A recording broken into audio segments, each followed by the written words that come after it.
Naps. We talk about naps all the time, and chances are that if you've got a little one, naps are constantly on your mind. One thing that you might be asking yourself is which nap during the day is the one that you should be focusing on, or is the more restorative nap for your little one? I know that this is a very common question, and there's a lot of conflicting advice and information out there about which nap of the day should be your priority. Today, I am answering your sleep question. Is the first nap or the second nap of the day the most restorative? And in this video, I'm going to explain to you what your little one's ideal nap structure should look like and which nap of the day is the one that you really need to be focusing on. So stay tuned. Tell me in the comments below, how is your little one napping? Are you having any issues? We would love to help you through any nap challenges that you're facing, so make sure you get in touch with us. But first, let me introduce myself. My name is Nikki. I am one of the founders of Little Ones and a mother to 3 beautiful children. When I had my eldest, I knew nothing about the complex world of infant sleep. This meant that I suffered for a long time with chronic sleep deprivation. I was confused, frustrated, I didn't know how to help her be a better sleeper. Our whole household felt the effect of that. Fast forward a couple more children, and what I now know about sleep versus what I knew the first time around is mind-blowing. We have turned this knowledge and experience, along with the knowledge and experience of other experts in this field, into a set of comprehensive sleep programs, which are available through our mobile app. Through our app and our programs, we have been able to help over 200,000 families across the world improve their little one's sleep. I certainly wish this was something I had had the first time around. So let's talk about naps. We all know that napping is really important for our baby and our toddlers right up till they start dropping their naps somewhere around 3 years old. But it can be quite confusing knowing what sort of nap structure to aim for your little one. I'm just going to talk you through in a sort of a biological or a circadian rhythm sense, what are our recommendations for the ideal nap structure during the day. If your baby is still having 2 or 3 naps a day, they will be having a nap in the morning, a nap around the middle of the day, and then a short nap in the late afternoon. Let's start with the lunchtime sleep. This is the most important nap of the day for your little one from any age.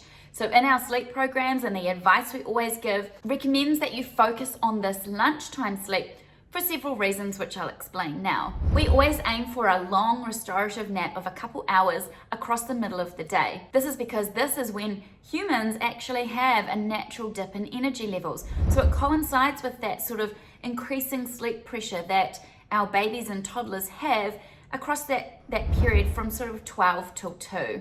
From newborn right up until your child completely drops their nap altogether, somewhere around 3, we encourage this nice long sleep to happen across this period in the middle of the day. What this also means is that if you have a couple of children, say you have a toddler and a newborn, you will find yourself in the lucky position that your children are napping for a couple hours at the same time, which if you have more than one child, you will appreciate is a godsend. This gives you, as a parent, a nice chance to have a rest yourself, unwind, relax, catch up on whatever it is that you need to be catching up on during the day. I know a lot of people choose to prep dinner during this time, or they do a bit of housework, or if they're working parents from home, maybe they use this nice chunk of time across the middle of the day to get a good bit of work done. This lunchtime sleep is really setting up the success of your day and then also your night, because we know that daytime naps directly influence nighttime sleep.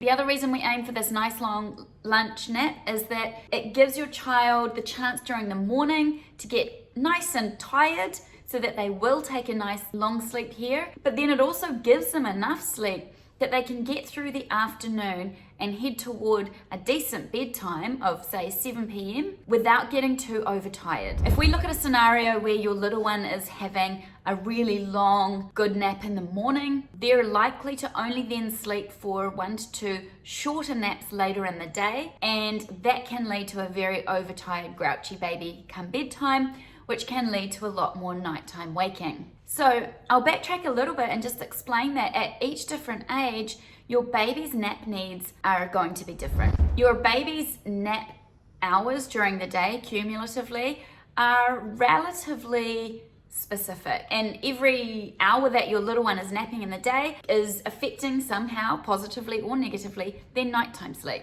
So by that I mean, if your little one is having like loads of daytime nap hours, too many for their age, that is going to be kind of automatically deducted from their nighttime sleep allocation. So if your baby's sleeping too much in the day, they will sleep less at night.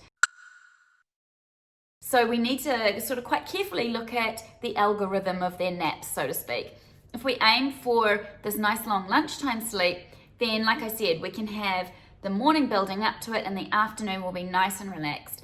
We're heading toward a bedtime where your child will be tired but not overtired, going to bed for the night, which is going to positively influence their nighttime sleep. So if then we go back and look at the morning nap, all we really need from our morning nap is a nap that's long enough to get your child through to their lunchtime sleep.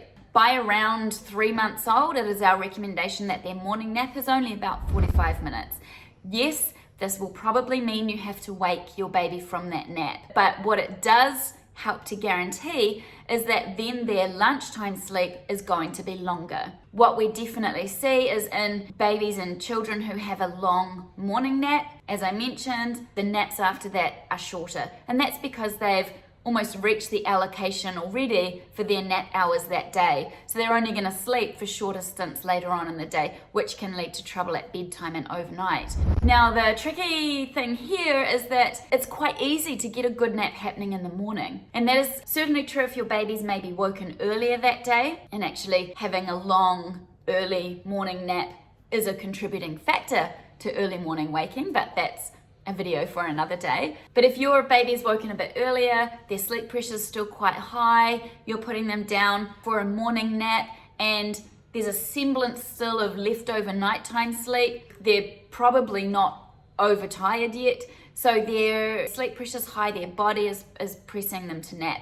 They can nap quite well here in the morning, which is fine if it's working for you and your baby and your family, of course. However, if you find that then your baby is only having short cat naps throughout the rest of the day, or maybe they're reaching bedtime quite overtired, they're difficult to settle, you're experiencing a lot of nighttime wakes, maybe you're experiencing that early morning wake, then we would want to be revisiting your little one's nap structure. So my advice would be keep the morning nap relatively short, aim for that nice long extended lunchtime nap because we're working with your little one's body clock. We've got the advantage of it leading to a really nice relaxed afternoon and bedtime. You've got a good chunk of time there to yourself. You've potentially got both your kids napping at the same time. It really is the best time to be aiming for a long sleep.